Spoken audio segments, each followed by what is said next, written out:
اعوذ باللہ من الشیطان الرجیم، بسم اللہ الرحمن الرحیم۔ السلام علیکم معزز خواتین حضرات۔ ہجری کیلنڈر کے اعتبار سے پہلا مہینہ محرم الحرام کا ہے، جو اس اعتبار سے بہت اہم ہے کہ ایک طرف تو اس کے بہت سے فضائل ہیں اور دوسری طرف اسلامی تاریخ کے بہت سے واقعات اسی مہینے میں رونما ہوئے۔ یہی وہ مہینہ ہے کہ جس میں حضرت آدم علیہ السلام کی توبہ قبول ہوئی۔ اسی مہینے میں حضرت نوح علیہ السلام کو طوفان سے نجات ملی اور ان کی کشتی جودی پہاڑ پر جا کر ٹھہری۔ اسی ماہ میں حضرت ابراہیم علیہ السلام کو اللہ نے نمرود کی آگ سے نجات عطا فرمائی، اور محرم ہی کا وہ مہینہ تھا کہ جس میں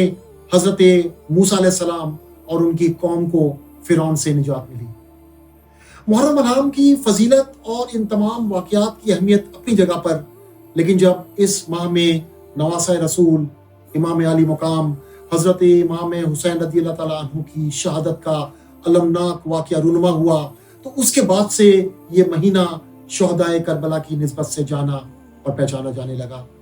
اور واقعہ کربلا حق اور باطل کی جنگ، قربانی، صبر، ظلم کے خلاف مزاحمت اور دین کی سربلندی کی علامت بن گیا۔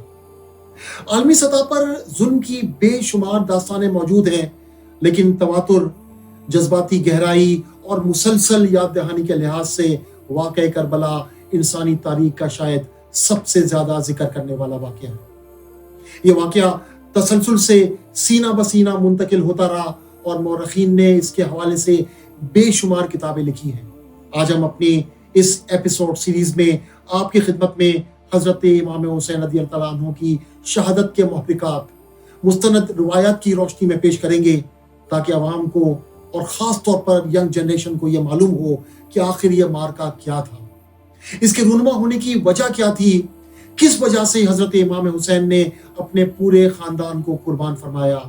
اس کے پیچھے کون کون سی حکمتیں تھیں اور وہ کون سی وجوہات تھیں جن کی بنا پر آپ نے سب کچھ چھوڑ کر اپنے اہل و عیال کے ساتھ میدان کربلا میں تشریف لانا منظور فرمایا۔ ان واقعات کا آغاز ہم حضرت علی کرم اللہ وجہ کریم کے ذکر سے کرتے ہیں کہ جن کے دور خلافت میں پہلی بار اسلامی دنیا میں سیاسی تقسیم نظر آئی۔ حجاز، عراق اور مشرق کے پورے علاقے کی مرکزی خلافت حضرت علی رضی اللہ تعالیٰ عنہ کے پاس تھی، مگر شام اور مصر کے علاقے میں حضرت امیر معاویہ رضی اللہ تعالیٰ عنہ کی حکومت تھی۔ حضرت علی کی شہادت 40 ہجری میں ہوئی، جس کے بعد حضرت امام حسن رضی اللہ تعالیٰ عنہ مسند خلافت پر جلوہ افروز ہوئے۔ اہل کوفہ نے آپ کے دست حق پر بیعت کی اور آپ نے وہاں چند ماہ قیام بھی فرمایا، مگر پھر مسلمانوں کی دو جماعتوں کے درمیان صلح کی نیت سے حضرت امام حسن رضی اللہ تعالیٰ عنہ نے چند شرائط کے ساتھ خلافت حضرت امیر معاویہ کے حوالے کر دی۔ امیر معاویہ نے تمام شرائط قبول کی اور اس صلح کے نتیجے میں حضرت امام حسن رضی اللہ تعالیٰ عنہ نے تخت سلطنت امیر معاویہ کے لیے خالی کر دیا، اور یوں اسلامی دنیا ایک بار پھر ایک خلیفہ کے تابع ہو گئی۔ سن 60 ہجری میں امیر معاویہ رضی اللہ تعالیٰ عنہ کا وصال ہوا تو ولی عہد کے طور پر یزید تخت نشین ہوا۔ یزید حضرت عثمان غنی کے دور میں اور ان کے دور خلافت میں 25 ہجری کو دمشق میں پیدا ہوا۔ اس کی ماں کا نام میسون بنت بہدل تھا۔ تمام مورخین کا اس پر اتفاق ہے کہ بلا شبہ یزید ایک بد کردار شخص تھا۔ وہ فسق و فجور میں بہت زیادہ معروف تھا۔ شراب پینا، عورتوں کی طرف میلان رکھنا، نمازوں کو قضا کرنا اور دیگر بہت سے ایسے گناہ تھے جن میں وہ مشغول تھا۔ جب یزید ولی عہد بنا اور اس نے تخت سنبھالا تو اسے سب سے بڑا خطرہ مدینہ میں موجود 4 شخصیات سے تھا۔ ان میں حضرت امام حسین رضی اللہ تعالیٰ عنہ سب سے اہم شخصیت تھی۔ ان کے علاوہ حضرت ابن عباس رضی اللہ تعالیٰ عنہ، حضرت عبداللہ بن زبیر رضی اللہ تعالیٰ عنہ اور حضرت عبد الرحمن بن ابو بکر رضی اللہ تعالیٰ عنہ، یہ وہ شخصیات تھیں جن کے بارے میں اسے یہ خوف تھا کہ اگر ان 4 نفوس قدسیہ نے فوری طور پر میری بیعت نہ کی تو ہو سکتا ہے اور لوگ بھی بیعت کرنے سے انکار کر دیں اور اس کی سلطنت مشکلات کا شکار ہو جائے۔ لہٰذا اس نے اس وقت کے مدینہ کے گورنر ولید بن عقبہ کو پیغام بھیجا کہ والد کا انتقال ہو گیا ہے،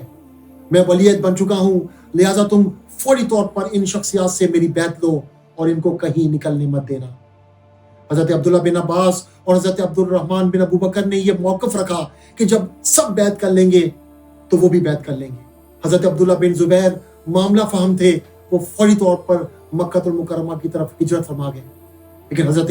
امام حسین رضی اللہ تعالیٰ عنہ نے ولید کے پاس جانے کا فیصلہ کیا۔ اس نے یزید کا پیغام دیا اور بیعت کی دعوت دی۔ آپ نے ایک دن سوچنے کا وقت لیا اور واپس آ کر جب مشاورت کی تو یہ طے پایا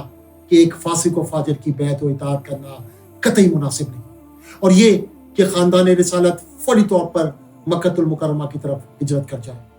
لہٰذا رات کے وقت مدینے سے مکے کے لیے ہجرت کا پروگرام بنایا۔ امام علی مقام روضہ رسول صلی اللہ علیہ وسلم پر حاضر ہوئے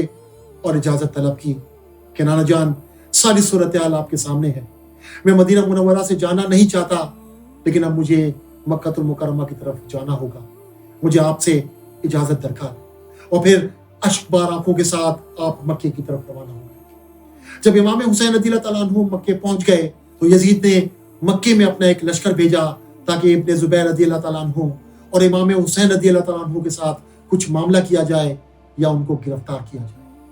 حضرت عبداللہ بن زبیر رضی اللہ تعالیٰ عنہ نے اس لشکر کے ساتھ جنگ کی اور یزیدی لشکر کو شکست ہوئی اور وہ واپس چلا گیا۔ اس فتح سے مکے کے لوگوں میں یزید کے خلاف حوصلہ پیدا ہوا اور یزید کی پریشانیوں میں اضافہ ہو گیا۔ جب کوفے میں یہ خبر پہنچی کہ حضرت امام حسین رضی اللہ تعالیٰ عنہ نے بیعت یزید سے انکار کر دیا ہے تو کوفے کے لوگ جمع ہوئے اور باہمی مشورے کے بعد فیصلہ کیا کہ حضرت امام حسین رضی اللہ تعالیٰ عنہ کو کوفہ تشریف لانے کی دعوت دی جائے۔ انہوں نے حضرت امام حسین کو ڈھیروں خط لکھے جس کا مفہوم تھا کہ یزید فاسق و فاجر ہے اور وہ زبردستی تخت نشین ہو چکا ہے اور ہم میں سے بہت سے اس کو قبول کرنے کو تیار نہیں، لہٰذا آپ فوراً تشریف لائیں، ہم آپ کی بیعت بھی کریں گے اور آپ کی اطاعت بھی۔ حدود آنے کا سلسلہ جاری رہا، یہاں تک کہ کچھ خط ایسے بھی تھے جن میں یہ جملے لکھ دیے گئے کہ اگر آپ تشریف نہیں لائے تو ہم میدان محشر میں اللہ کی بارگاہ میں آپ کے لیے گرفت کا سامان کریں گے، کہ ہم نے نواسۂ رسول کی خدمت میں اپنی وفاداریاں پیش کی مگر انہوں نے اسے قبول نہیں کیا، تو پھر آپ کیا جواب دیں گے؟ امام حسین رضی اللہ تعالیٰ عنہ نے باہمی مشاورت کی کہ کیا معاملہ کرنا چاہیے، تو آپ کے اکثر رفقا نے آپ کو مشورہ دیا کہ آپ کو نہیں جانا چاہیے، کیونکہ ان کا خیال تھا کہ کوفی بے وفائی میں معروف ہیں، لہٰذا اس وقت تو آپ کو بلا رہے ہیں، لیکن ایسا نہ ہو کہ جب آپ وہاں پر پہنچیں تو یہ آپ کا ساتھ چھوڑ دیں۔ ایسے میں آپ کے لیے اور خاندان رسالت کے لیے بڑے مسائل پیدا ہو جائیں گے، جبکہ بعض کا یہ مشورہ تھا کہ اگر آپ جانا ہی چاہتے ہیں تو عورتوں اور بچوں کو نہ لے جائیں، بلکہ اپنے چند رفقا کو ساتھ لے جائیں اور پھر وہاں جا کر دیکھیں کہ کیا معاملات ہوتے ہیں۔ ان تمام مشوروں کے بعد حضرت امام حسین نے کوفے جانے کا فیصلہ کر لیا تھا،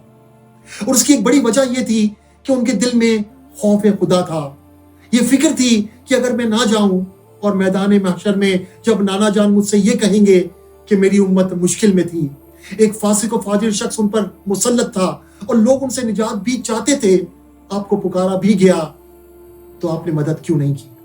اسی خوف خدا کے باعث آپ نے سفر کا فیصلہ کیا، لیکن جب رفقا نے بہت سمجھایا تو آپ نے اپنے چچا زاد بھائی حضرت مسلم بن عقیل رضی اللہ تعالیٰ عنہ کو اس غرض سے کوفے روانہ فرمایا کہ وہاں جا کر حالات کا جائزہ لیں اور کوفیوں سے امام کے نام پر بیعت لیں، اور اگر حالات کو سازگار پائیں